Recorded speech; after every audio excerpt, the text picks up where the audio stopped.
শুভ নববর্ষ নাকি? হ্যাঁ, কি একটা অবস্থা! মেয়েদের কি লজ্জা শরম কিছু নাই? হ্যাঁ, শাড়ি পরে এমন ভাবে হাঁটে, দেখলে মনে হয় যেন মরবেই নাই মহিলা, সারা জীবন দুনিয়াতেই থাকবে মনে হয়। হ্যাঁ, এদের বিরুদ্ধে কথা বললে অনেকে আমার উপরে অ্যাটাক করে যে হুজুর আপনি খুব মেয়ে বিরোধী কথা বলেন। না না, যেই মেয়ে নিজের সম্মান বোঝে না সে তো পরিপূর্ণ মুসলিম মেয়েই হতে পারে না। যুবক ভাইরা, ঠিক কিনা বল? এরা শাড়ি পরলে আমাদের কোনো আপত্তি নাই, আমাদের সামনে পড়া যাবে না। আমাদের বিয়ে হয় নাই, আমাদের চোখের সমস্যা আছে। তোমার যদি শাড়ি পরতে খুব মন চায় বাড়ির ভেতরে বসে ইচ্ছা মতো সেলফি তোলো, ইচ্ছা মতো সাজো, সমস্যা নাই, বাট স্বামীর সামনে সাজতে হবে, পরপুরুষের সামনে নয়। আল্লাহ এই সমস্ত মেয়েদেরকে হেদায়েত দান করুন, সকলে পড়া আমিন। আজকে আবার নিউজ পড়লাম, এই কথা বলবো না, বাংলা কথা বলবেন না, ক্যামেরাম্যান ভাইরা আর উঠবেন না, যা লাগিয়েছেন ও যা আসবে আসুক, আর ঠিক করেন না, যা আছে রেখে দেন। যুবকদের দেখতে কষ্ট হবে, এটা কিন্তু সহ্য করা যাবে না, ঠিক কিনা বলে যুবক ভাই? এবার ডানের ভাইয়েরা অবজেকশন দিয়ে না, যতটুকু আছে কোনো মতে মানায় নেন, কারণ এই প্রোগ্রামটা এখানে না, এটা পুরো বিশ্বকে দেখাতে হবে। আর ক্যামেরাম্যান ভাইয়েরা আছে বলে কিন্তু আজকের মাহফিলে হাজার হাজার যুবকদের ঢল নেমেছে, ঠিক কিনা বলে? বি পেশেন্ট, একটু ধৈর্যশীল হন। আজকে দেখলাম বাংলাদেশ এটা বিশ্ব রেকর্ড করেছে। কি বিশ্ব রেকর্ড? কিশোরগঞ্জে প্রায় 14 কিলোমিটার রাস্তা পর্যন্ত তারা, কি বলবো আসলে দুঃখের কথা, দেখছেন না আপনারা? পুরো রাস্তা রং করে কি যে একটা অবস্থা, এটা নাকি বিশ্ব রেকর্ড। একটু ভাবেন যে আমাদের দেশে আমরা উন্নতি কিসে মনে করি? রাস্তায় রং করা 14 কিলোমিটার পর্যন্ত 9,000 লিটার রং খরচ হয়েছে। আমার মনে হয় যারা এগুলো খরচ করেছে তাদের ইসলাম সম্পর্কে চুল পরিমাণ কোনো ধারণা নাই। যুবক ভাইয়া, সবচেয়ে বড় আফসোস লাগে আমার এই বাংলাদেশ রেকর্ড করছে কোথায়? দেখেন আমাদের দেশের অবস্থাটা আসলে কি। আমাদের দেশটা যদি শিক্ষা দিয়ে ভাগ করেন, শিক্ষার অবস্থা কি? পুরো পৃথিবীতে যতগুলো দেশ আছে আমাদের এই দেশটা শিক্ষা ব্যবস্থার দিকে 137টা দেশের মধ্যে 124তম। কতটা ডাউন দেখতে পাচ্ছেন? আচ্ছা আসেন স্বাস্থ্য সেবা, পুরো পৃথিবীতে 167টা দেশের ভেতরে আমাদের দেশের স্বাস্থ্য ব্যবস্থা একদম ডাউন, একদম নিচে। পুরো পৃথিবীতে বসবাসযোগ্য জায়গা তো অনেক আছে, যদি বসবাস যোগ্য না এমন জায়গার হিসাব করা যায় তাহলে পুরো পৃথিবীতে ঢাকা হচ্ছে 2 নাম্বার। কয় নাম্বার ঢাকা? বলেন কয় নাম্বার? 2 নাম্বার। আর যদি আপনি দুর্নীতির কথা বলেন, দুর্নীতি পুরো পৃথিবীতে বাংলাদেশ 7 নম্বরে আছে। আহা আহা, উন্নতির জোয়ার নাই আসল জায়গায়, নকল জায়গায় উন্নতি নিয়ে আমরা পড়ে আছি। যুবক ভাই, কথা ঠিক কিনা বলো? দেখেন রাস্তায় যখন রং ঢালা হয়, এই রং যখন ধোয়া হবে, এই রং ধোয়ার পরে চতুর্পাশে যে জীব বস্তু আছে এগুলো ধ্বংস হবে, জীব বৈচিত্র্য ধ্বংস হবে। আর সবচেয়ে বড় আফসোস লাগে আমাদের দেশের শিক্ষা ব্যবস্থায় আজকে এমন একটা শিক্ষা ঢুকেছে যে শিক্ষা ইসলামে পরিপূর্ণ হারাম হারাম হারাম। ঠিক কি বলে? শরীফ থেকে শরীফা হওয়ার গল্প, এগুলো চেঞ্জের নাম নাই। আমরা রং করে বিশ্ব রেকর্ড করব। আমি চাই না রঙের কোন রেকর্ড। আমি সুনববর্ষের নামে রাস্তাঘাটে মেয়েকে বেহাল রূপে দেখতে চাই না। যুবক ভাইরা, ঠিক কি বলো? আমি চাই আমার দেশটা সমৃদ্ধ হোক, আমার দেশটা জিরো করাপশনে নাম্বার 1 হোক। আমি চাই আমার দেশের প্রত্যেকটা যুবক মেধাবী হোক, বিজ্ঞানী হোক, বড় আলেম হোক, সমাজসেবক হোক। আমার দেশটা আসলেই সোনার দেশ হয়ে যাবে, ঠিক কিনা বলেন? এদেশে ভালো ট্যালেন্টের দাম নাই। যত বাজে কাজ দেখবেন ভিউ বেশি, যত সস্তা কন্টেন্ট তত ভিউ বেশি। দেশে ভালো কাজে কোনো দাম নাই। আমার তো বিশ্বাস যদি সরকার উদ্যোগ নেয় যে আমাদের দেশটা হবে সোনার দেশ, প্রত্যেক মানুষের ট্যালেন্টকে দাম দেওয়া হবে, প্রত্যেকের যোগ্যতাকে দাম দেওয়া হবে, 200-300 বছর পরে পৃথিবীর প্রত্যেকটা প্রান্তে প্রান্তে বাংলাদেশ হবে টপ লেভেলের নাম্বার 1। ঠিক কিনা বলেন? আর আমাদের সবাইকে এই সমস্ত বেহায়াপনা, বৈশাখী কালচার, নববর্ষ কালচার এবং এগুলোর নাম করে বেহায়াপনা, অশ্লীলতা, বেপর্দা, ফ্রি মিক্সিং, আল্লাহ আমাদের সবাইকে এগুলোকে হেফাজত করুন। সকলে পড়া আমিন।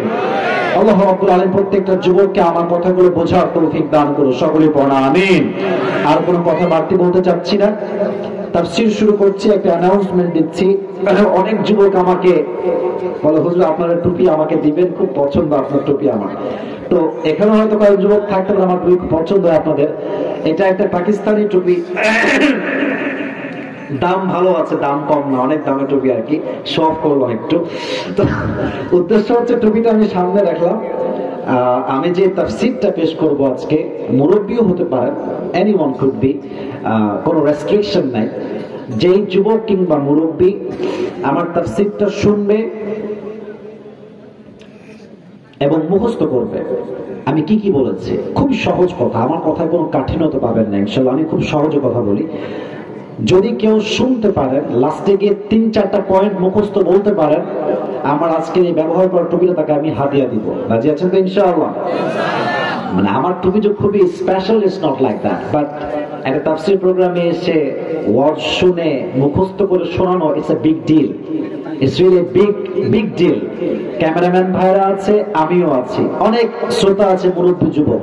আজকে আমি দেখব আমার টুপিটা কে পায় এবং আমি ট্রাই করব তার মাথায় নিজেই টুপিটা পরাই দিব। আপনারা কি ওয়াজটা শেষ পর্যন্ত শুনবেন ইনশাআল্লাহ? ইনশাআল্লাহ। আরেকবার আসতে হয়ে গেল, সকলে বলেন ইনশাআল্লাহ।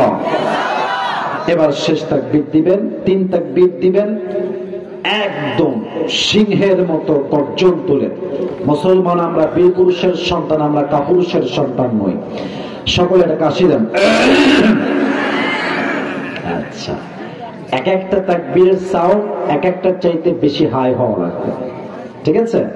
আচ্ছা, প্রথম তাকবীর দে, লিল্লাহি তাকবীর। হয় না, চাপার সাউন্ড হয় না। আচ্ছা, লেটস ট্রাই अगेन। লিল্লাহি তাকবীর। নাও ইটস ফাইন, কুল, মাশাআল্লাহ, ঠিকঠাক আছে। ওকে, শেষ ভালো যার, বলেন না, শেষ ভালো যার, সব ভালো তার। Okay, let's try again for the last time. দেখা যাক কতটুকু হয় শেষ ভালো আপনাদের। লিল্লাহি তাকবীর। আল কোরআনের আলো, ঠিক আছে? আল হাদিসের আলো, কোরআন হাদিস যেখানে, আলেম ওলামা যেখানে, গোমস্তপুরবাসী যেখানে। মা বোনেরা আসছে কোন সাইডে আছে? ওদিকে কি প্রজেক্টরও আছে নাকি? আচ্ছা, মাইকও আছে আলাদাভাবে, শুনতে পাচ্ছ তো মা বোনেরা? আচ্ছা, সাউন্ড কি মোটামুটি শোনা যায়? বেশি দূরে যায় না?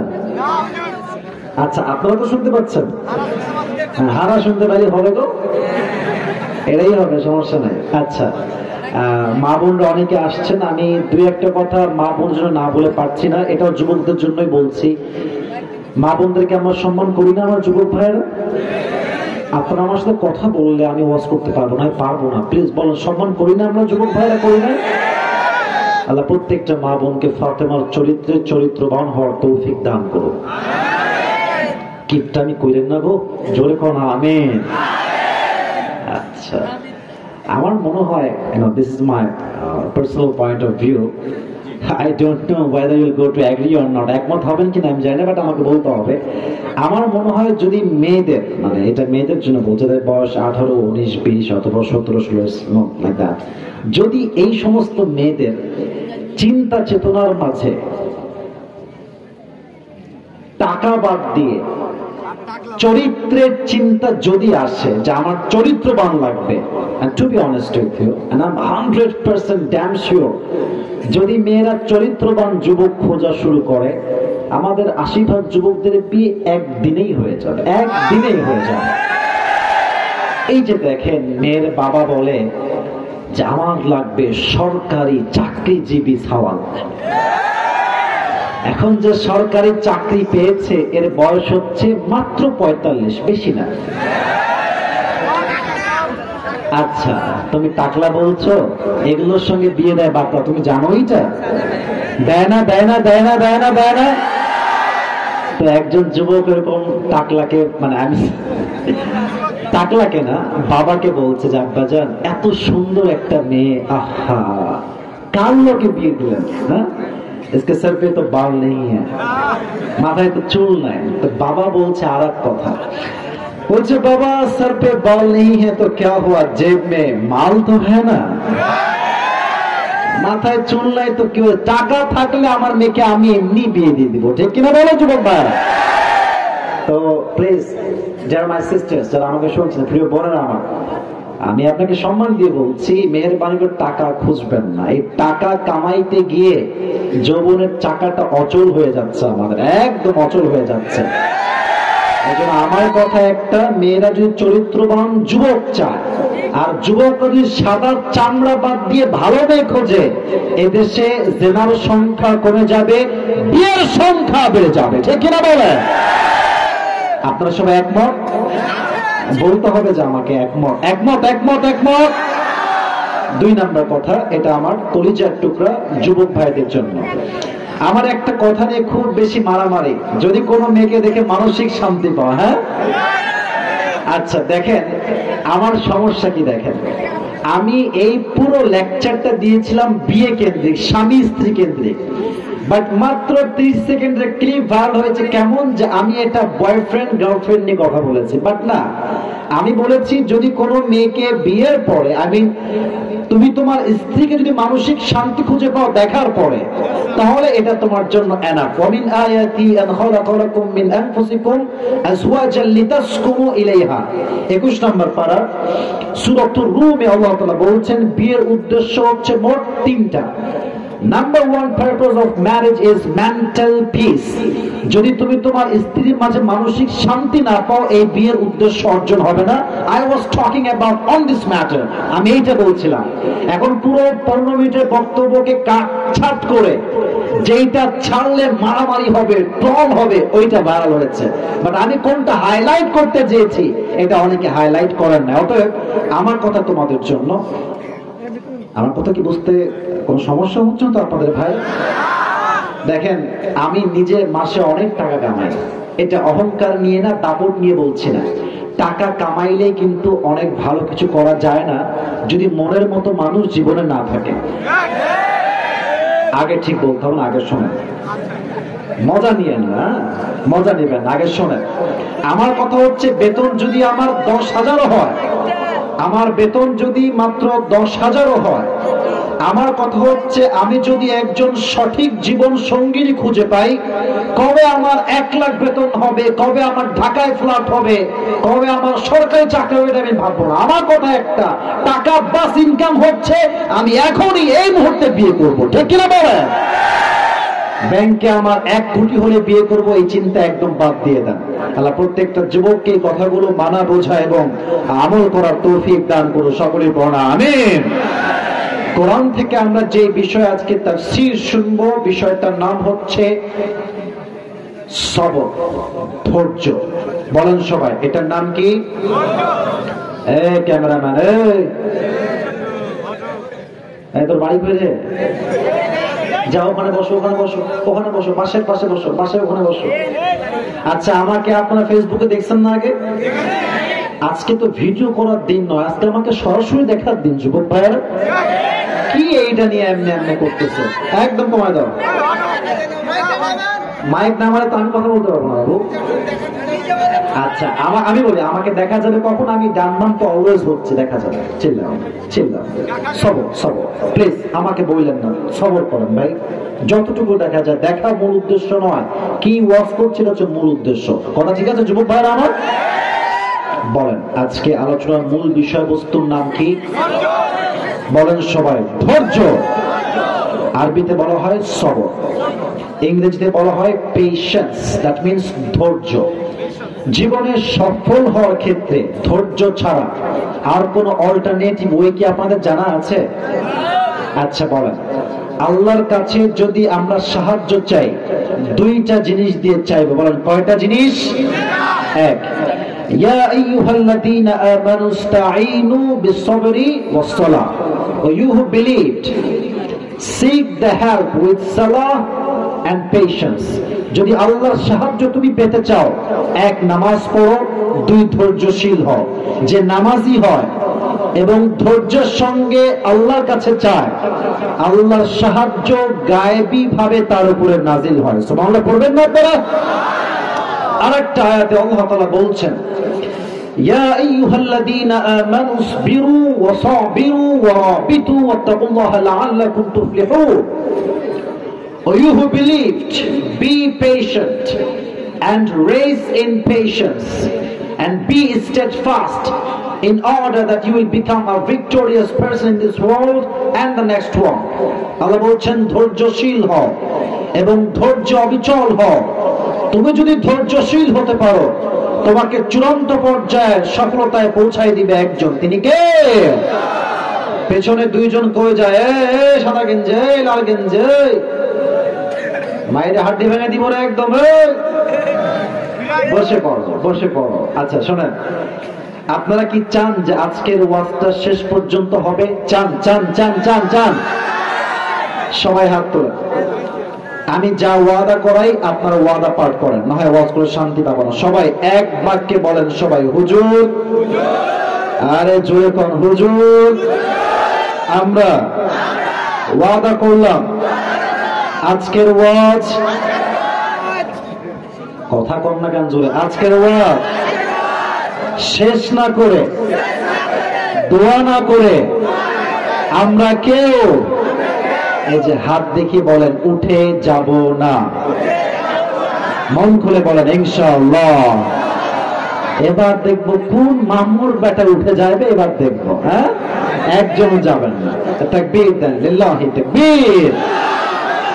যুগে যুগে অনেক নবী এসেছেন, পয়গম্বর এসেছেন, সাহাবায়ে কেরাম এসেছেন, মহিয়সী জান্নাতি নারী এসেছেন।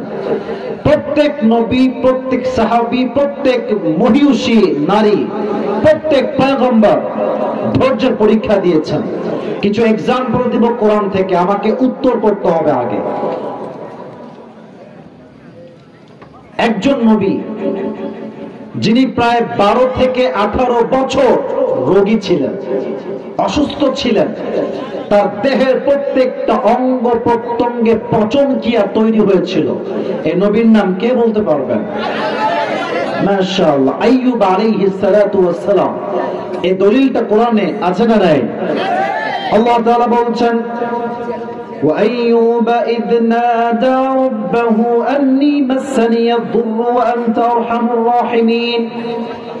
যখন আইয়ুব আলাইহিস সালাতু ওয়াস সালাম প্রচন্ড পরিমাণে অসুস্থ হয়ে গেলেন, কোন বর্ণনায় আসছে 12 বছর, কোন বর্ণনায় আসছে প্রায় 18 বছর, দেহের প্রত্যেকটা অঙ্গ প্রত্যঙ্গে পচন ক্রিয়া, হাত পচে গেছে, পা পচে গেছে, দেহের প্রত্যেকটা অঙ্গ প্রত্যঙ্গে পচন ক্রিয়া তৈরি হয়েছে। He has never ever complained anymore. একদিনও কোনো অভিযোগ করেননি, একদম চুপচাপ ধৈর্যশীল।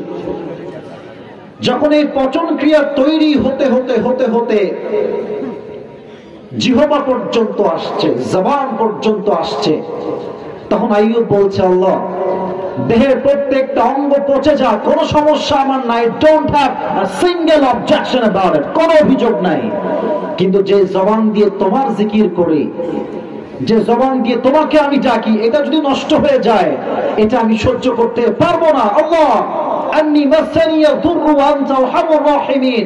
I am in danger and you are the most merciful, you are the most gracious and you are the most kindful Lord. আল্লাহ, আমি তো বিপদগ্রস্ত, তুমি না দয়াময়, তুমি না মায়াময়, আল্লাহ তুমি আমাদের শেফা দান করো।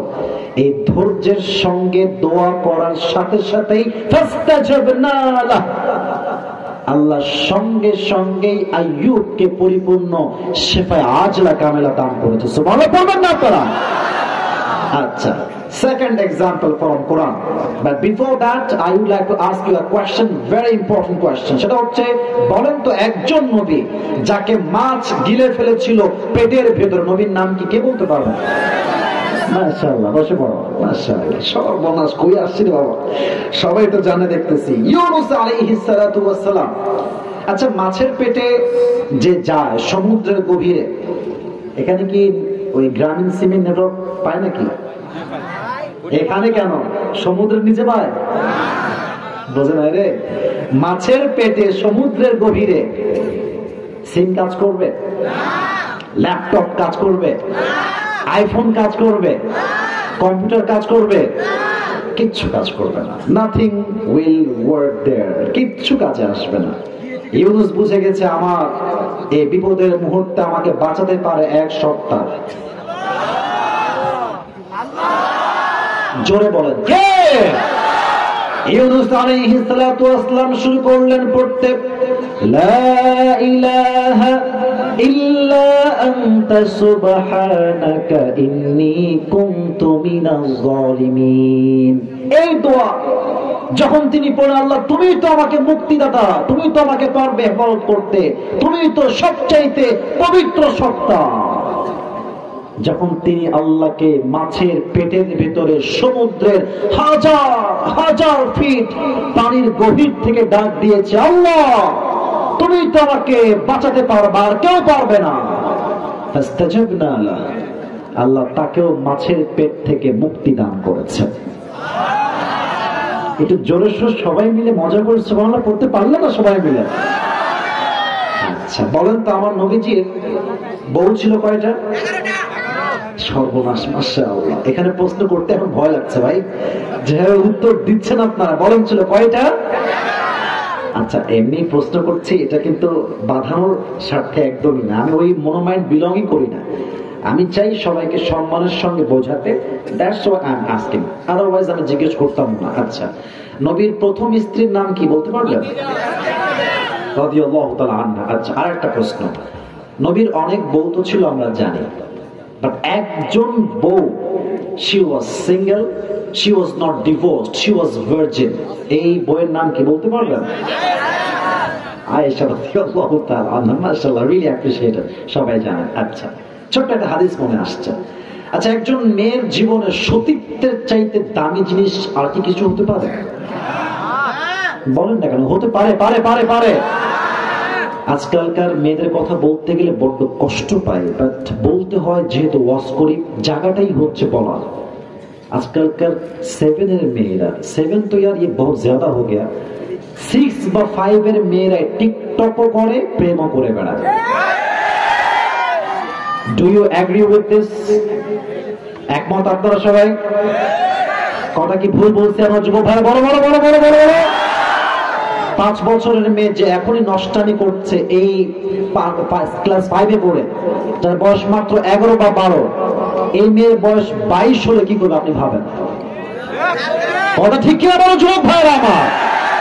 মেয়েদের জীবনের সবচেয়ে দামি জিনিস হচ্ছে তার ভার্জিনিটি, তার সতীত্ব। আম্মা জান আয়েশা, হাদিসে আসছে, নবীর প্রত্যেকটা বউকে নবীজি প্রত্যেক মাসে লটারি করে বাহিরে ঘুরতে নিয়ে যেতেন। এই লটারি কি আপনারা বোঝেন? আচ্ছা, আমার দিকে তাকান, যদিও বোঝেন আমি জানি, জাস্ট এক্সাম্পল দেওয়ার জন্য টিস্যুর বক্সটা নিলাম, please don't take it negatively, okay? এগুলো হচ্ছে লটারির কাগজ, ঠিক আছে? খাদিজার নাম এক জায়গায়, আয়েশার নাম এক জায়গায়, আরেক বিবির নাম আরেক জায়গায়। ফর এন এক্সাম্পল বলছি, ফর এন এক্সাম্পল। তো রাখা হয়েছে একটা ছোট্ট পেয়ালার ভেতরে। আচ্ছা, যখন একটা কাগজ তুলেছে যে এই মাসে কে ঘুরতে যাবে বাহিরে, কাগজ খুলে দেখছে নাম লেখা আছে আয়েশা রাদিয়াল্লাহু তাআলা, একদম হাদিস থেকে বলছি, বানানো কোনো কথা নয়, আয়েশার নাম আসছে রাদিয়াল্লাহু তাআলা আনহা। নবীজি বলেন, আয়েশা যাও, রেডি হয়ে যাও, তোমাকে নিয়ে এবার আমরা আউটিং এ যাব, ঘুরতে যাব। আয়েশাকে নিয়ে তিনি বের হয়ে গেলেন, লম্বা সফর, লম্বা ট্যুর, ঘুরলেন। যখন সফর থেকে কাম ব্যাক করবেন বাসার দিকে, সফরের ঠিক মাঝখানে যখন বাসায় আসবে, আয়েশার প্রচন্ড পরিমাণে প্রকৃতির ডাকে সাড়া দেওয়ার একটা প্রয়োজন দেখা দিল। উনি বললেন, এই উটের যে মালিক, মানে যে চালাচ্ছে, বলে থামো, স্টপ। সে থেমেছে। এবার তিনি উটের হাওদাজ থেকে অর্থাৎ পালকি থেকে নেমে একটু দূরে গিয়েছেন প্রকৃতির ডাকে সাড়া দেওয়ার জন্য। And the fact is, Aisha radiyallahu ta'ala anha, she was very sleep. উনি খুব খুব খুব পাতলা মানুষ ছিলেন। আমিও পাতলা, আমিও কিন্তু মোটা না, তো উনি আমার চাইতে আরো বেশি পাতলা ছিলেন। হাদিসে আসছে খুবই স্লিম, খুবই পাতলা, খুবই চিকন ছিলেন তিনি। তো উনি উঠে উঠলেও বোঝা যায় না, না উঠলেও বোঝা যায় না। তো যখন অনেক লম্বা সময় পার হয়ে গিয়েছে, এবার উটের যে হাওদার ছিল, যে উটটা চালাচ্ছিল, সে ভেবেছে আয়েশা মনে হয় উঠে গিয়েছে, এবার আমি যাই নবীর বাড়ি। কিন্তু আয়েশা কিন্তু এখনো ওঠে নাই। এবার সে উটের পালকি নিয়ে চলে গেছে। আয়েশা যখন কাম ব্যাক করেছে, দেখছে উটের পালকিও নাই, উটও নাই, কেউ নাই, পুরো মরুভূমি, মরুপ্রান্তর, শুধু বালি আর বালি চিকচিক করে, আর কিছু দেখা যায় না। এবার তিনি চিন্তা করলেন যে কিরে, আমি যদি এখান থেকে বাসায় যেতে চাই, আমি যাবো কেমন, কি করা যাবে? এবার তিনি প্ল্যান করে, কথাগুলো একটু একটু আমি কিন্তু খুব চিল্লায় কথা বলা পছন্দ করি না, আমি প্রায় সময় ঠান্ডা মাথায় কথা বলি, তবে চাপায় আসলে জোশটা একটু বাড়ে, তাই মাঝে মাঝে চিল্লাই। আমার কথা হচ্ছে, কথাগুলো আসিফ হুজুর ভাইরাল, খুব ফেমাস, এই সেই, এই চিন্তা একদম মাথাতে কেটে ফেলেন। আমি সবসময় বলি, দেখেন, আমাকে ফেমাস হিসেবে নয়, আমার ইমান কতটুকু, আমল কতটুকু, এটা দিয়ে আমাকে জাস্টিফাই করবেন। একজন মানুষের ফ্যান ফলোয়ার্স বেশি হয়, যে সফল হওয়া হতো, হিরো হওয়ার মতো সফল মানুষ আর কেউ হইতে পারতো না। যুবক ভাইয়ের কথা ঠিক কিনা বলো? ওই চিন্তা ভাবতেন, মনোযোগটা পড়াশোনা। যখন হাওদা তিনি পেলেন না, এবার তিনি লম্বা একটা চাদর বিছিয়ে চাদর মুড়িতে ঘুমায় গেলেন। দীর্ঘ লম্বা সময় পরে একজন সাহাবী, তার নাম হচ্ছে আব্দুল্লাহ ইবনে মুআত্তাল রাদিয়াল্লাহু তাআলা আনহু, তিনি আসছেন। কারণ নবী তাকে দায়িত্ব দিয়েছেন, যারাই হারিয়ে যাবে তুমি রিসিভ করে নিয়ে আসবে। যখন তিনি আসলেন, মরুভূমি পুরোটাই ফাঁকা, কেউ নাই, কিন্তু মরুভূমির ঠিক মাঝখানে একটা লম্বা চাদর দেখতে পাচ্ছে, মনে হচ্ছে কেউ শুয়ে আছে। ওখানে যে দেখলেন যে কোন একজন নারী এখানে শুয়ে আছে, আয়েশা বুঝতে পারলেন কেউ হয়তো বা এসেছে। তিনি সঙ্গে সঙ্গে উঠে সুন্দর করে মুখ ঢেকে উঠে গেলেন হাওদাজে। দীর্ঘ লম্বা সফর করে তিনি বাসায় ফিরে আসলেন। এদিকে মুনাফিকের সর্দার সুযোগ পেয়ে গেল, হায় হায় হায়, এবার সে পুরো মদিনায় একটা প্রোপাগান্ডা ছড়াই দিল যে আয়েশা সফর থেকে কাম ব্যাক করার সময় অমুক সাহাবীর সঙ্গে জেনা করে বাসায় ফিরে আসছে। এই আওয়াজ নাউজুবিল্লাহ আপনারা তো হইতে পারে বলে আমি বিশ্বাস করি না, বলেন না নাউজুবিল্লাহ ভাইরা? আচ্ছা, আয়েশার মতো একজন চরিত্রবান, সতীত্ববান নারী কোন যুবকের সঙ্গে জেনা করতে পারে, এটা কি আপনার বিশ্বাস হয়? হয় হয় হয়। কিন্তু আয়েশা কিচ্ছু জানে না যে আমার নামে এত বড় মিথ্যা অপবাদ দেওয়া হয়েছে। এবার তিনি বাসায় ফিরে আসলেন। তিনি লক্ষ্য করলেন নবী আগে যেমন ভালোবাসতেন এখন আর তেমন ভালোবাসেন, আমার দিকে তাকায় না, সালাম দেয় না, কালাম দেয় না, কথা নাই, বার্তা নাই। বাট তিনি জানতেন না আসলে কি হয়েছে। এবার যখন আয়েশা রাদিয়াল্লাহু তাআলা আনহা বাসায় ফিরে আসেন আবু বকর রাদিয়াল্লাহু তাআলা আনহুর কাছে, উনিও তাকায়, বাট সালাম দেয় না, ভালোবাসা নাই। কারণ সবার কানে পৌঁছেছে আয়েশা নাকি অমুক সাহাবীর সঙ্গে জেনা করে বাসায় আসছে। বাট এটা কি সত্যি না মিথ্যা, উনি কিচ্ছু জানেন না। তো একজন কাজের মহিলা ছিল, সে আসছে, বলছে আয়েশা তুমি কি জানো তোমার নামে কি হয়েছে? বলছে কি হয়েছে বলেন তো আমাকে। তোমার নামে এই মিথ্যা তহমত দেওয়া হয়েছে, তুমি নাকি অমুকের সঙ্গে জেনা করে ফষ্টি নষ্টি করে বাসায় আসছো। এটা শুনে প্রচন্ড আঘাত পেলেন, চুপচাপ বসে গেল। আস্তাগফিরুল্লাহ, নাউজুবিল্লাহ, আমি তো জীবনে এমন কোনো কাজ করি নাই, আমার নামে মিথ্যা অপবাদ কে দিয়েছে? ইন দা মিন টাইম নবীজি আসছেন, বলছে আয়েশা শোনো, আসলে জানেন বিপদে পড়লে কিন্তু আশেপাশে মানুষের রূপটা বের হয়ে আসে। হ্যাঁ, যখন দেখবেন টাকা পয়সা অনেক আপনার, বাপরে বাপ, আরে দোস্ত তুমি তো আমার দোস্ত, আর কে আমার দোস্ত বলো? আর যখন দেখবেন চাকরি নাই, টাকা নাই, অবস্থা খুবই নিচের দিকে, আশেপাশের সব রক্তের আপন মানুষগুলো পর হইতে দেরি হবে না যুবক ভাইরা, ঠিক কিনা বলো? নবীজি বলছে, আয়েশা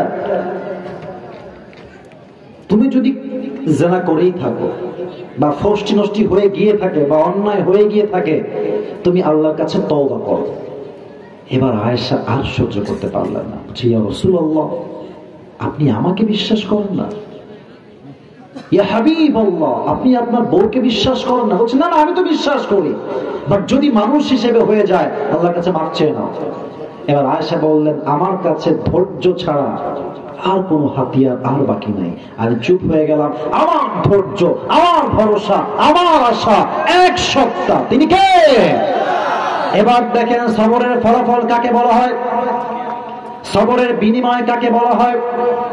আয়েশা রাদিয়াল্লাহু তাআলা আনহা ধৈর্যের পরিচয় দিয়েছেন এবং ফলাফল হিসেবে তার চরিত্র যে পবিত্র, সে যে একজন সতীত্ববান নারী, তাকে সতীত্ববান প্রমাণ করবার জন্য আল্লাহ নিজেই আসমান থেকে জিবরাইলের মাধ্যমে ওহী নাজিল করে, আয়াত নাজিল করে তার সতীত্বকে পবিত্র ঘোষণা করে দিয়েছেন। আল্লাহ যাকে পবিত্র বলে তাকে আর কেউ কি অপবিত্র বলতে পারে? তাহলে কি বুঝলেন? মানুষ যখন গালিগালাজ করবে, ডোন্ট রিঅ্যাক্ট, কিচ্ছু বলবেন না, it's just a matter of time.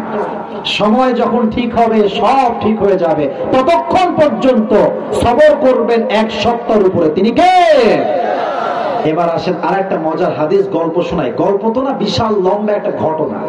তবে হাদিস থেকে গল্প বললে, হাদিস থেকে ঘটনা বললে আপনাদের কি কোনো কষ্ট হবে? রাত তো প্রায় 12:30 বাজতে গেল, আমি তো 11:30টায় উঠেছি। আমার ওয়াজ কি আমি মন মতো করতে পারবো আজকে, নাকি আপনারা আমাকে সময় দিবেন তো আজকে? ইনশাআল্লাহ দিবেন তো দেন, সবাই কাশি দেন, তাকবীর দেন, লিল্লাহি তাকবীর। তো নবীজির প্রথম বউ কে ছিল? খাদিজা রাদিয়াল্লাহু তাআলা আনহা। কোন রিওয়ায়াতে আসছে খাদিজার বিয়ে হয়েছে মোট 4 বার, কোথাও আসছে 5 বার, কোথাও আসছে 3 বার। যতবার তিনি বিয়ে করেছেন প্রত্যেকবার প্রত্যেকটা স্বামী মারা গিয়েছে, প্রত্যেকটা স্বামী সন্তান দিয়েছে, সন্তান দিয়ে মৃত্যুবরণ করেছে। একজন মেয়ের স্বামী মরলে মেয়েটা বোঝে দুনিয়াতে বাপের মতো আপন, স্বামীর মতো আপন দ্বিতীয়টা আর কেউ হতে পারে না। অনেক মেয়ে তো স্বামীকে খোঁড়ে দেয়, হ্যাঁ আমার অমক বান্ধবী তার স্বামী তাকে আইফোন দিয়েছে, তুমি তো আমাকে স্যামফোনিও গিফট করতে পারো না, ঠিক কিনা বলো যুবক ভাই? কিন্তু খাদিজার কোনো কমপ্লেইন ছিল না। যখন তার 4th টাইম, চতুর্থবার স্বামী মরে গেল, এবার বাবাও একসঙ্গে মারা গেল। বাবাও নাই, স্বামীও নাই, জীবনে আপন বলতে আর কেউ নাই। এবার খাদিজা ডাক দিয়ে বললেন, তাকাররারা খাদিজা আন্নাহা লান তাতাযাওয়াজা মাররাতান উখরা। তিনি নিয়ত করলেন যে আমি যতদিন বেঁচে আছি আমি আর জীবনে কখনোই বিয়ে করব না। যে সিঙ্গেল যুবক ভাইরা আছেন বা বিয়ে হয়েছে, মুরব্বীরা, এই হাদিসটা প্লিজ একদম ডান বাম না করে শুনবেন, এটা আপনাকে অনেক অনেক বড় শিক্ষা দিবে ইনশাআল্লাহ। তো 4 নাম্বার স্বামী মৃত্যুর পরে উনি ভাবলেন যে আমি জীবনে আর কখনো বিয়েই করবো না, একদম সিঙ্গেল থাকবো, যতদিন না পর্যন্ত আল্লাহ আমাকে না দিবে আমি চুপচাপ, আমি ধৈর্যশীল। একদিনের ঘটনা, উনি ঘুমিয়ে আছেন, রাত বাজে প্রায় 3 থেকে 4টা, তাহাজ্জুদের সময়। যদি আপনি কোনো স্বপ্ন দেখেন মাথায় রাখবেন স্বপ্নটা বাস্তব হওয়ার সম্ভাবনা কম না বেশি? এই যে এদিকে আমার দিকে, look at my face, right side, look at my face. Mobile কেউ টিপবে না, no one is allowed to use the iPhone or any kind of smartphone, please phone হাতে রাখবেন না, আমার দিকে। আচ্ছা বলেন, তাহাজ্জুদের সময় যে স্বপ্ন আমরা দেখি কি বেশি কবুল হয় না কম কবুল হয় যুবক ভাইরা? বেশি কবুল হয়। উনি দেখলেন আমাবস্যার রাত, চতুর্পাশে অন্ধকার, কিচ্ছু দেখা যায় না, একদম ঘুটঘুটে অন্ধকার।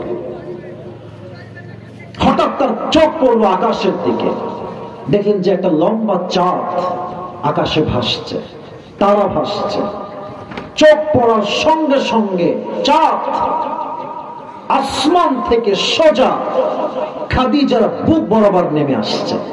আর চাঁদ যখন আসমান থেকে জমিনে নেমেছে, ঘুট ঘুট পুরো অন্ধকারের জমিনটা চাঁদের আলোতে আলোকিত হয়ে গেছে।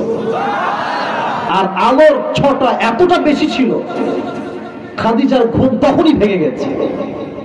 এবার তিনি ঘুম থেকে উঠে তার চাচা ওয়ারাকা বিন নাফেল দৌড় দিয়েছে, চাচা আমি স্বপ্ন দেখেছি আমার ঘুমের মধ্যে, আমি স্বপ্নে দেখলাম চতুর্পাশে অন্ধকার, চাঁদ আমার দিকে নেমে আসছে, আগে পুরো দুনিয়াটা আলোকিত হয়ে গিয়েছে, এটা ব্যাখ্যা কি হবে চাচা আমাকে বলেন আপনি এখনই। চাচা খুব দ্রুত ঘুম থেকে উঠে তাওরাত খুলেছেন, ইনজিল খুলেছেন। খাদিজা একটু থামো, আমি ব্যাখ্যাটা পড়ে তোমাকে বলছি ব্যাখ্যাটা আসলে কি হবে। তো সে তাওরাত ইনজিল খুলে রিসার্চ করে বলছে, খাদিজা মাশাআল্লাহ, গুড নিউজ ফর ইউ, সুসংবাদ। কি সংবাদ? এই স্বপ্নের ব্যাখ্যা হচ্ছে শেষ নবী, এই যুগের শ্রেষ্ঠ নবীকে আল্লাহ তাআলা তোমার স্বামী হিসেবে কবুল করতে চলেছে। সুবহানাল্লাহ পড়বেন না আপনারা? দেখছেন ধৈর্যের ফল কাকে বলে। এবার তিনি বললেন যে এটা কি সত্যি? বলছি ইয়েস, এটা সত্যি, এটাই স্বপ্নের ব্যাখ্যা। এবার তিনি ভাবলেন যে কবে আসবে আমার সেই স্বপ্নের যুবক, যাকে আমি বিয়ের মাধ্যমে দুনিয়ার জীবনে সফল হব, আখিরাতেও সফল হব। এবার তিনি ভাবতে লাগলেন কবে আসবে, অপেক্ষার প্রহর গুনতে শুরু করলেন। একদিনের ঘটনা, খাদিজার কাছে একজন দাসী আসলো, এসে বলল, খাদিজা, মদিনা এবং মক্কা একজন যুবক প্রচুর পরিমাণে নাম কুড়িয়েছে, নাম অর্জন করেছে, যার নামই হচ্ছে আল আমিন, তার উপাধি বিশ্বস্ত যুবক। আমার নবীর মতো বিশ্বস্ত যুবক আর কেউ কি হতে পারে? পারে পারে পারে। তো বললেন আপনি চাইলে তাকে নিয়ে ব্যবসায় লাগাতে পারেন, আপনি ব্যবসায় আরো ভালো কাজ করতে পারবেন। তো তাই তো, কথা তো ঠিকঠাক আছে, যাও তাকে দাওয়াত দাও।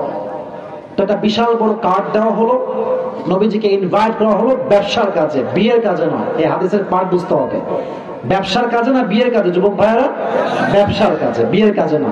তো উনি আসলেন। তো হাদিসে আসছে যখন নবীজি খাদিজার ঘরে প্রবেশ করেছেন, নবীর চেহারায় এতটা নূর ছিল, পুরো খাদিজার ঘরটা নবীজির চেহারার নূরে নূরান্বিত হয়ে গেছে। সুবহানাল্লাহ। আচ্ছা আমার হাতে দেখেন তো, এটা আমার হাত দিয়ে আমি কি ধরেছি? আমার হাতে অনেকে বলছেন লজ্জা পাচ্ছেন নাকি? না থাকলে ওটার নাম কি? আচ্ছা একটা ছোট্ট কথা বলেই ফেলি, আমাকে দাঁড়িয়ে রেখে প্রশ্ন করছে, এটা মন থেকে বলবেন, একদম বানায় বলবেন না। আমাকে কি দাঁড়িয়ে রেখে মানে খ্যাত লাগতেছে? খ্যাত লাগতেছে? আচ্ছা অনেক মেয়েদের দাড়ি পছন্দ হয় না আমি জানি, তো হাসবেন না, কথা কিন্তু সত্য। যে মেয়েদের দাড়ি পছন্দ হয় না, এটা যুবকদের জন্য কাজে দিবে আগামীতে। যদি তোমাকে কোনো মেয়ের দাড়ির জন্য পছন্দ না করতে চায়, ওর জন্য বিটিএস এর হিজড়া নিয়ে এসে ওর সঙ্গে বিয়ে দিয়ে দিবা। ওর ছাড়া আর কোনো ভালো অপশন আমার কাছে নাই। আর 2 নাম্বার কথা, যদি কোনো মেয়ে তোমাকে দাড়ি দেখে পছন্দ নাই করতে চায়, বলবো যে তুমি আমাকে পছন্দ করার কে? আমি তো নিজেই তোমাকে বিয়ে করবো না। নবীর যে দাড়ি ছিল, নবীজি কি অসুন্দর ছিলেন না সুন্দর ছিলেন? আমার নবীর মতো সুন্দর সুদর্শন যুবক পৃথিবীতে দ্বিতীয়টা আর কেউ কি হতে পারে? যাদের চেয়ে সুন্দর তুমি নবী আমার কমলিহি ওয়ালা, দো জাহানের বাদশাহ তুমি প্যারা নবী সাল্লাল্লাহু আলা, দো জাহানের বাদশাহ তুমি প্যারা নবী সাল্লাল্লাহু আলা, চাঁদের চেয়ে সুন্দর তুমি নবী আমার কমলিহি ওয়ালা। সুবহানাল্লাহ। কোথায় আপনাদের সবার? এত সুন্দর চেহারা দেখে খাদিজা বলছে এটাই মনে হয় শেষ নবী হবে, but she was not 100% sure, she was confused about it. আসলে কি শেষ নবী এটা? এবার নবীজি বসে আছে ঘরের ভেতরে, খাদিজা অপর প্রান্তে বসে আছে আর এক ঘরে, কিন্তু ঘরের দরজা খোলা, জানালা খোলা। খাদিজা দূর থেকে নবীর চেহারা দেখছে জানালা দিয়ে, আর তাওরাত সামনে খুলেছে, ইনজিল খুলেছে, যে নবীর চেহারাটা দেখতে আসলে কেমন হবে। তো যত পড়ছে তত অবাক হচ্ছে, যা যা লেখা আছে প্রত্যেকটা বর্ণনা নবীর চেহারার সঙ্গে মিলেই যাচ্ছে, মিলেই যাচ্ছে, মিলেই যাচ্ছে। সুবহানাল্লাহ। সবাই এবার তিনি ডেফিনেটলি এন্ড ড্যাম শিওর যেটাই হচ্ছে শেষ নবী মুহাম্মদুর রাসূলুল্লাহ সাল্লাল্লাহু আলাইহি ওয়াসাল্লাম। আর যুবক ভাইরা, তোমার আমার মেয়ে পছন্দ হইলে আমাদের সাহস আছে, আমরা বলতে পারি, মেয়েদের কিন্তু সেই সাহসটা আসলে একদমই নাই। এবারে খাদিজা, এটা আসলে অনেক লম্বা হাদিস, আমি প্রেসাইজলি বলছি যা সবরের মেসেজটা দেওয়ার জন্য। তো হাদিসে আসছে উনি কাকে দিয়ে প্রপোজাল দিবেন ভাবছেন। হঠাৎ করে একজন দাসী আসছে, মুরব্বী দাসী, অনেক বৃদ্ধা দাসী, তাকে খাওয়াইছে, গিফট দিয়েছে, টাকা দিয়েছে। সব যখন খাওয়ানো শেষ বলছে, ব্যাপার কি, আপনি আমাকে আজকে এত গিফট দিচ্ছেন কেন, কি কাজ আমাকে বলেন। তো বলছে, এই যে যুবকটা দেখতে পাচ্ছেন না আমার ঘরে এই পাশে বসে আছে, তাকে আমি বিয়ে করতে চাই, আপনি আমার পক্ষ থেকে প্রস্তাব দেন। তো সে মেয়ে বলছে, আজকে না, আগে যাক বাসায়, আগামীকাল কিংবা পরশু গিয়ে আমি প্রস্তাব দিয়ে আসবো, যেই কথা সেই কাজ। 2 দিন পরে নবীজির বাসায় ওই দাসী আসছে, এসে বলছে, আসসালামু আলাইকা ইয়া মুহাম্মদ। তখন তিনি নবুয়ত পান নাই, কথাবার্তা চলছে, অনেক কথাবার্তা হয়েছে, কথার মাঝে সে ঝোপ বুঝে কোপ দিয়েছে। বলছে, আচ্ছা মুহাম্মদ, একটা কথা বলো, মাইন্ড করবো না তো, বলা যাবে, বলো তো তুমি। বলছে, বলেন, সমস্যা নেই, আমি একদম ফ্রিলি কথা বলছি। তো উনি বললেন যে, আচ্ছা আমার একটা জানার একটা আগ্রহ তোমার কাছে, হাদিসে আসছে, সেটা হচ্ছে যে, আচ্ছা তুমি তো মাশাআল্লাহ তোমার বয়স 25, তুমি ব্যবসাও করছো মাশাআল্লাহ, সব ঠিকঠাক আছে, তো তুমি বিয়ে করো না কেন, মানে তুমি বিয়ে কেন করছো না, আমাকে একটু বলা যাবে, মানে যদি বলতা কি সমস্যা। তো নবীজি যা বলেছেন, এটা তোমার কথা, এটা আমার কথা। নবীজি বলছে, আমি তো বিয়ে করতে চাই, বাট আমার কাছে বেশি টাকা পয়সা নেই। এই কথা শুনে বলছে, আচ্ছা আচ্ছা, টাকা পয়সার সমস্যা, it's not a big deal, কোনো সমস্যাই না। আমার কাছে এমন একজন নারী আছে পাত্রী হিসেবে, আমার হাত দেখেন, হিসাব বলছি, আমার হাত দেখেন, লুক এট মাই হ্যান্ড।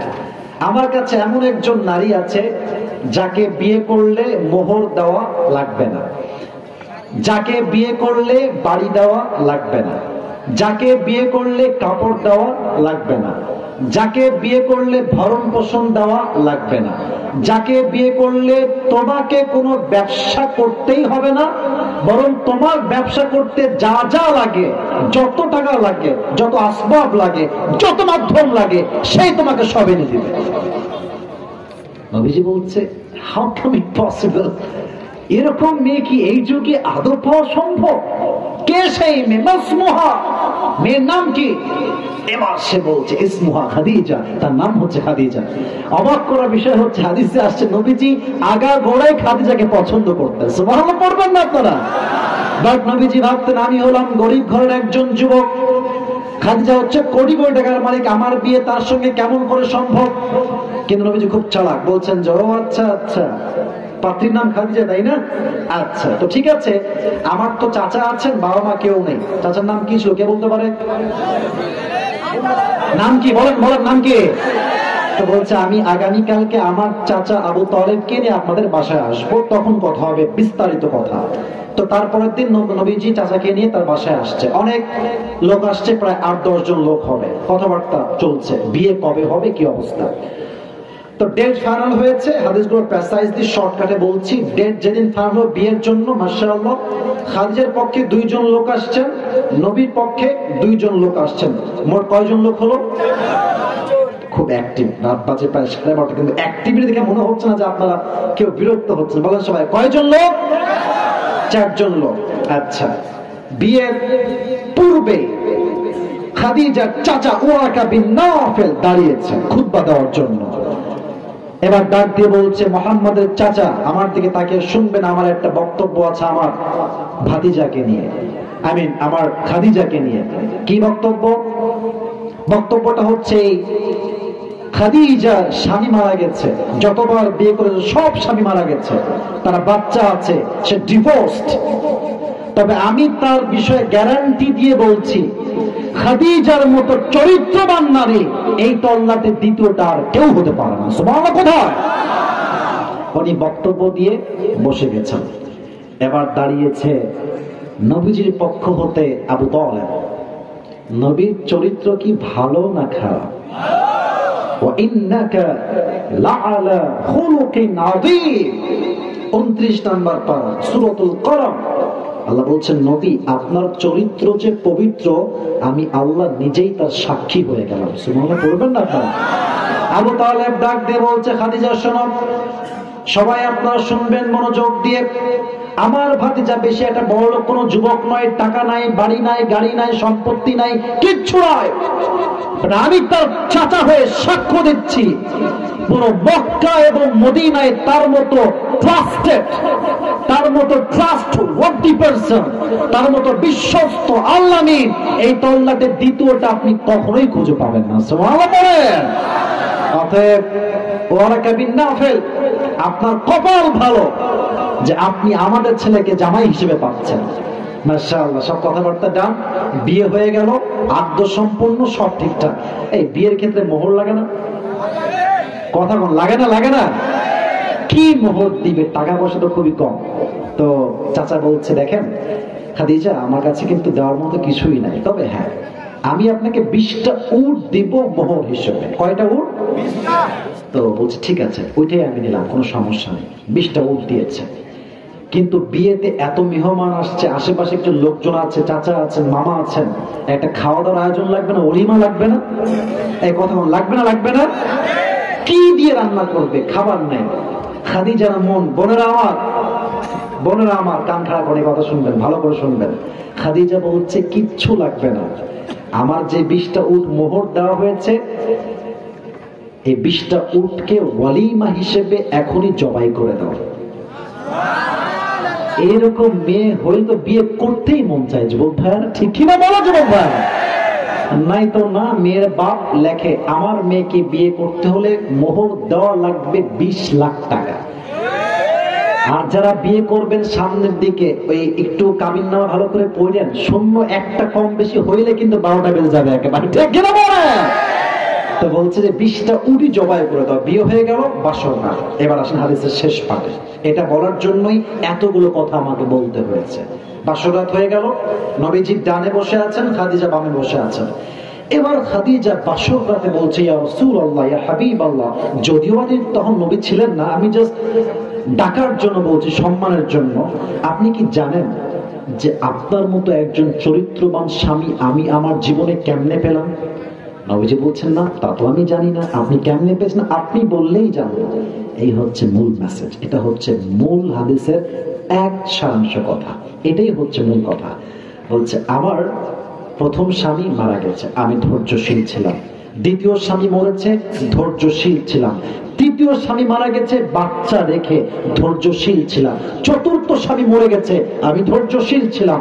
আমার বাবা মারা গেছে, ধৈর্যশীল ছিলাম। আমি এক বাক্যে একনিষ্ঠ হয়ে বলতে পারবো, একমাত্র ধৈর্যের বিনিময়ে, সবরের বিনিময়ে আমার মতো সাধারণ নারীর স্বামী হিসেবে আল্লাহ আপনার মতো দুই জাহানের সর্দার রাহমাতুল লিল আলামিন শেষ নবীকে আমি খাদিজার স্বামী হিসেবে কবুল করেছি। সুবহানাল্লাহ পড়বেন না আপনারা? তাহলে নবীজিকে স্বামী হিসেবে পাওয়ার পেছনে একটা গুণ আছে, গুণটার নাম হচ্ছে ধৈর্য। বলেন গুণটার নাম? আরো বলেন না, গুণটার নাম কি?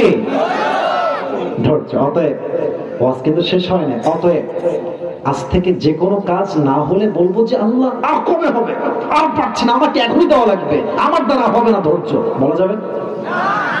বলা যাবে? যাবে যাবে যাবে। মাথায় রাখবেন, আল্লাহ মাঝে মাঝে দিয়ে পরীক্ষা করে, মাঝে মাঝে না দিয়ে পরীক্ষা করে। যারা খুব বড় লোক তারা যে খুব সুখী তা কিন্তু নয়। মাঝে মাঝে দেখবেন টাকা যার ভিতরে কোনো ঘুম নাই, আর রিক্সাওয়ালা রিক্সা চালায় খায়, ভ্যান চালায় খায়, রিক্সার সিটে বসে 5 ঘন্টা আরামের ঘুম দেয়, ঠিক কিনা বলেন? ঢাকার গুলশানে ফ্ল্যাট, রোলস রয়েস আছে, মার্সিডিজ আছে, বিএমডব্লিউ আছে, কয়েক কোটি টাকার বিশাল আলিশান ঘর আছে। রাতের বেলা ট্যাবলেট না খাইলে ঘুম আসে না। আল্লাহ মাঝে মাঝে দেয়, পরীক্ষা করে, মাঝে মাঝে না দিয়ে পরীক্ষা করে। আর এই যে আমরা সবাই আছি না, এই যে দেখেন ডানে বামে সামনে, আমরা তো চাপাইয়ের মানুষ, গোমস্তুপুরের মানুষ। আমার এটা এক মত আপনাকে হতেই হবে, আমাদের এখানে যারাই আমরা আছি তার 90 ভাগের বেশি আমরা মধ্যবিত্ত পরিবারের সন্তান, ঠিক কিনা বলেন? আমরা মধ্যবিত্ত পরিবারের সন্তান, তো আমাদের জীবনে অভাব আসবে, টাকার অভাব তো আসবেই আসবে। আচ্ছা, নবীজির একজন মাত্র মেয়ে যার দ্বারা বংশ বিস্তার হয়েছে, শেষ হাদিস বলবো এটাই, তার নাম কি বলতে পারবেন? ফাতেমা। নাম বলেন সবাই, নাম কি? আপনার পারবেন আমি জানি, এটা আমার খুব ভয় লাগছে বলতে, তাও মানে ভালোবেসে বলছি। ফাতেমার স্বামীর নাম কি ছিল? মাশাআল্লাহ। আচ্ছা, শেষ প্রশ্ন, তাদের সংসার থেকে মাত্র 2 জন সন্তান পৃথিবীতে আগমন করেছিল, কি নাম বলতে পারবেন? মাশাআল্লাহ, হাসান এবং হুসাইন রাদিয়াল্লাহু তাআলা আনহুমা। ছোট্ট হাদিস বলে আজকের ওয়াজটা এখানে শেষ করে দিচ্ছি। একদিন ঘরে এতটা অভাব দেখা দিল যে 3 দিন যাবত চাল নাই, ডাল নাই, ভাত নাই, খাবার নাই, কিচ্ছু নাই। আলীও ক্ষুধার্ত, ফাতেমা ক্ষুধার্ত, সন্তানরাও ক্ষুধার্ত। হায় হায় হায়, 3 দিন যাবত চাল ডাল ভাত কিচ্ছু নাই। এবার আলী রাদিয়াল্লাহু তাআলা আনহু ডাক দিয়ে বলছে, ফাতেমা, তোমার কাছে আমার একটা আবদার হলো, অভাব চলছে আমাদের সংসারে, বাবার কাছে যাও, গিয়ে কিছু চেয়ে নিয়ে আসো, আমি আর কোথায় টিকতে পারছি না, যাও বাবার কাছ থেকে খাবার নিয়ে আসো। ফাতেমা বের হয়ে গেছে আব্বার কাছে, আব্বা জান আতিনি শাইআ, গিভ আস সাম ফুড, খাবার দেন, আমরা অনেক অভাবে আছি, খাবার দাবার কিছু নাই, বড্ড অভাব চলছে। এবার নবীজি ধৈর্যের পরীক্ষা শুরু করছে, এই ফাতেমা শোনো, আমার দিকে তাকাও, তোমাকে দেওয়ার জন্য আমার কাছে 5টা বকরি আছে, 5টা দোয়া আছে। এই সাদা গেঞ্জি, কি রে দোয়া না করে কই যে সাদা গেঞ্জি তুমি বসো, শেষ হাদিস তো। বলেন কয়টা অপশন? আর কিছু এদিকে এদিকে বলেন কয়টা অপশন? এই চাপার বলেন জোরে, কয়টা? 5টা বকরি আছে, 5টা, তুমি কোনটা নিবা? তো ফাতেমা হচ্ছে, এই তো আব্বাজান আমাকে ধৈর্যের পরীক্ষা নিচ্ছে। বলছে, আব্বাজান আমার 5টা বকরি লাগবে না, আমাকে 5টা দোয়া শিখাই দিলেই আমি খুশি হয়ে যাবো। সুবহানাল্লাহ পড়েন, আপনারা পড়েন। নবীজি বলেন, ফাতেমা তুমি পড়ো আমার সাথে, আপনারা পড়েন, সবাই পড়েন একদম জোরে। ইয়া আউয়ালাল আউয়ালিন, এত আস্তে বলেন, একটু জোরে, একটু বলা। يا أول الأولين يا آخر الآخرين يا ذا القوة المتين। 3টা হয়েছে, শেষ 2টা একদম সহজ, অলরেডি অনেকের মুখস্থই আছে, তাই এটা আসতে হলে আমি মানব না। ইয়া রাহিমাল মাসাকিন, শেষটা আরো সহজ, ইয়া আরহামার রাহিমিন। এই 5টা শব্দের দোয়া অভাবে যে ব্যক্তি ধৈর্যের সাথে পাঠ করবে, হাদিসে আসছে তার অভাব আল্লাহ তাআলা নিমিষে তার বরকত দিয়ে দূর করে দিবে। সুবহানাল্লাহ পড়েন। ফাতেমা ব্যাক করেছে বাসায়, আলী দাঁড়ায় আছে, আমার খাবার আসবে কখন? দেখছে ফাতেমা ফিরে আসছে, বাট ফাতেমার চেহারাটা একদম হাসিবিহীন, চুপচাপ ফিরে আসছে। দেখছে হাতে কিছু আছে নাকি, দেখি তো, দূর থেকে দেখছে হাতে কিছু আছে কিনা, দেখছে তার হাতে কিচ্ছু নাই, যেমনটা গিয়েছিল তেমনটাই ফিরে আসছে। আলী তো অনেক ক্ষুধার্ত, খুব রেগে আছে, এই ফাতেমা খাবার কোথায়, গেলে কেন, আবার আসলা কেন, খাবার কোথায় আমার? 3 দিন যাবত আমার ক্ষুধার্ত আছি, তোমার হাত তো ফাঁকা। এবার সে মুচকি হাসতে বলছে, আলী আমার হাত ফাঁকা না, আমার হাত লোড আছে। বলছে, কি বলো আলী, ম্যাথ ঠিক আছে মাথা, তোমার হাত তো ফাঁকা। বলছে, না না, যাহাবতু লিদ-দুনিয়া ওয়া জিতু বিল আখিরাহ, হাত ফাঁকা নাই, আমি নবীজির কাছে দুনিয়া চাওয়ার জন্য গিয়েছিলাম, আমার প্রিয় নবী আমার 2 হাত ভর্তি আমাকে আখিরাত দিয়ে ফেরত দিয়ে দিয়েছে। আলী বলছে, আচ্ছা এবার আমি যাব, আমাকে দিয়ে কেমনে ফেরায় দেয়? ইয়া রাসূলুল্লাহ আতিনি শাইআন, দান করেন কিছু আমাদেরকে, we are so hungry, it has been 3 days, আমরা কিচ্ছু খাই না, 3 দিন হয়ে গেছে, কিছু দেন। নবীজি বলছে, আলী অবশ্যই দিব, তুমি আমার জামাই, তোমাকেই তো আমি দিব, তবে হ্যাঁ তোমাকে আমি 2টা অপশন দেব। ইয়া রাসূলুল্লাহ কি অপশন? আগে ছিল 5টা বকরি, এটা এবার বাড়ছে, তোমাকে আমি 2টা অপশন দিচ্ছি, আমার কাছে 5000 বকরি আছে আর 5টা দোয়া আছে, which option you wanna select? কোনটা নিবা বলো? আলী ভাবছে এত ক্ষুধা আমার ভেতরে, 5000 বকরি 5টা দোয়া। কিন্তু বুঝে গেছে শ্বশুর আমাকে পরীক্ষা করছে, ধরছেন পরীক্ষা।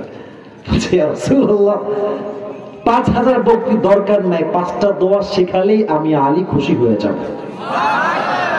নবী বলছে পড়ো তুমি আমার সাথে 5 দোয়া, শেখাই দিলেন। ফিরে আসছে, এবার স্বামী এবং স্ত্রী দুইজন মিলেই 5টা দোয়া ধৈর্যের সঙ্গে পাঠ করছে। 3 দিন যাবত পাঠ করতেই আছে, করতেই আছে। হাদিসে আসছে এই দোয়া এবং ধৈর্যের বিনিময়ে আল্লাহ তাদেরকে এত বেশি বরকত দিয়েছে রিজিকে, তারা রিজিকের সংখ্যা হিসাব করেই আর খুঁজে পায় না। সুবহানাল্লাহ পড়বেন না তারা। অর্থাৎ অভাবে অনটনে যত কষ্ট আসুক, যত বিপদ আসুক, never lose hope and don't be frustrated, হতাশ হবেন না, নিরাশ হবেন না, ধৈর্য ধারণ করে চাইবেন সবাই এক সত্তার কাছে। আওয়াজ দিয়ে বলেন তো সেই সত্তাকে।